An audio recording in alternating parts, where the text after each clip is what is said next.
Sot më datë 6/1/2009, rreth orës 8:10 të mëngjesit, në kombinatin mekanik të Poliçanit, në afërsi të repartit të poligonit, ka ndodhur një aksident shumë i rëndë, me pasojë humbjen e jetës së punonjëses së kësaj fabrike, Suzana Kapxhiu, 45 vjeç. Jashtë ambienteve të repartit të poligonit, 6 punonjësit e këtij reparti, përpara se të nisnin punën e tyre, kanë ndezur një zjarr për të ngrohur përbrim murit të poligonit të provave.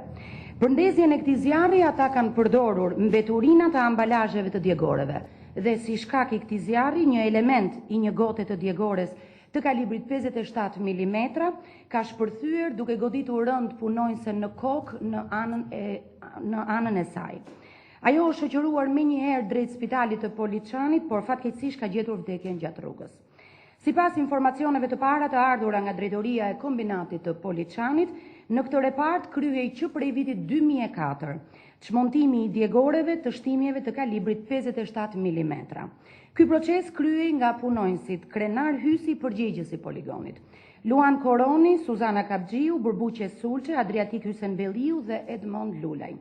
Theksojmë të gjithë punonjësit prej një muaji ishin duke pastruar të gjithë territorin nga mbeturinat e këtij demontimi, dhe ndërsa ky proces kishte 4 vjet që kryhej, të gjithë këta punonjës kanë pasur një eksperiencë shumë të mirë prej 15 vitesh në këtë lloj procesi.